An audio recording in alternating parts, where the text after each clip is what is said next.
Are going to look at the FHA loan contingency exhibit. Again, remember, when you are writing a contract, you have to show how the property is being paid for. An FHA loan is one of those options. You'll obviously put the offer date in here. You'll letter the FHA loan contingency agreement. I typically make my loan exhibits always A. It just keeps it straight for me. So I try to do that. Kind of the same as conventional loan in some respects. You're going to do a first mortgage. They're going to put down whatever they can put down, as little as 3%. So let's say someone's doing that and they're going to do 97% of the purchase price is how much the loan is. The term is 30 years. And then FHA, let's just say with rates being swinging, we'll say 7.5, that it's not greater than 7.5 per annum. We're going to put fixed on that one too. We're not doing a second mortgage on this one. And again, here, whenever you fill out any of your loan documents, you always want to put the mortgage lender, their name, their phone number, their email, and what company they represent. I think that's very important. You want to make sure that the listing agent has an easy way to get a hold of them to be able to check up on anything. Length of the financing contingency period. We all have that for, it doesn't matter what loan you have. So you're going to put in here, typically FHAs take a little longer because most people don't always have all their documents together. Not always true, but tends to be that more than anything. We're just going to put 21 days for this one, for lack of another number in my brain. Then there's all the gobbledygook that we can't do anything with. However, we've got the amendatory clause. It's expressly agreed that, notwithstanding any other provisions of this agreement, buyer shall not be obligated to complete the purchase of property described herein or to incur any penalty by forfeiture of earnest money deposits or otherwise, unless buyer has been given, in accordance with HUD FHA requirements, a written statement by the Federal Housing Commissioner or a direct endorsement letter, lender setting forth the appraised value of property for no less than. Put that at least for what you're under contract on. So let's just say we're under contract for $250,000. That's how much we're going to put in there. Okay? It's very important. Further agreement pertaining to a mandatory clause, blah, blah, blah. That's in there. Nothing you can change on there. Mortgage insurance premium. I have to look this up almost every single time because it's not one I do often.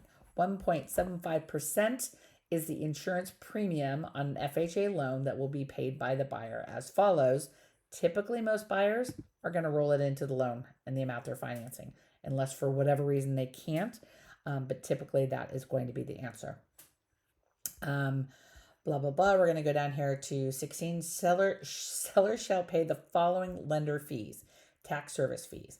These costs are or are in addition to any closing costs the seller might have agreed to pay in accordance with the seller's contribution at closing.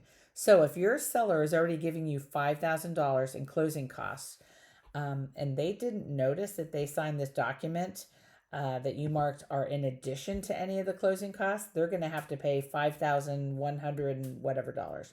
That's just a ballpark, not even a ballpark number. It's just a made up number.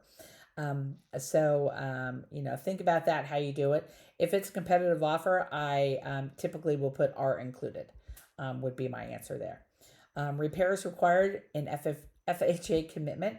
Any repairs required in FHA commitment shall be completed and paid for by, that's where you would put in seller, prior to closing, provided such repairs do not exceed, by is the date. So you're going to put a date in. What's the date? I'm going to put 9/1/2024. Prior to closing, provided such repairs do not exceed, and you come up with a number.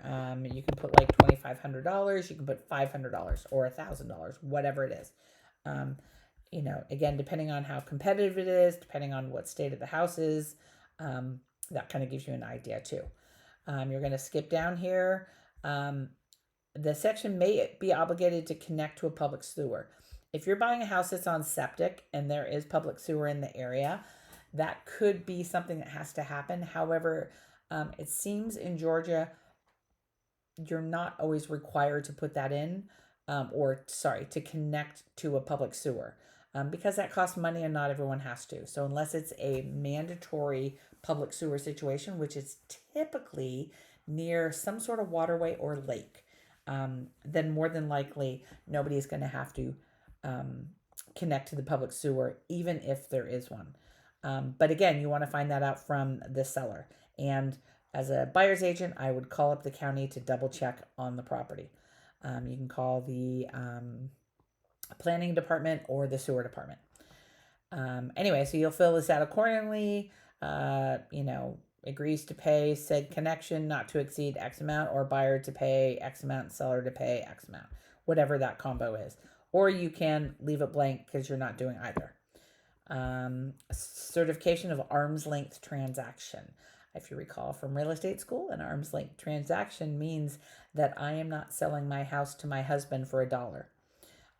Or I'm not selling my house to my mother for $1 or $100,000 or whatever it is.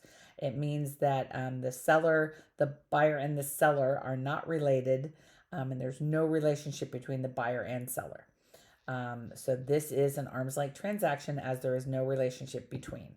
If there is, this is not an arm's length transaction because put it in there. That can sometimes happen with estates. If someone in the family is buying the family property and they're financing, that might be the case. So anyway, and then buyers will sign, sellers will sign, buyer's agent will sign, seller's agent will sign. And it's pretty simple. Hope that helps.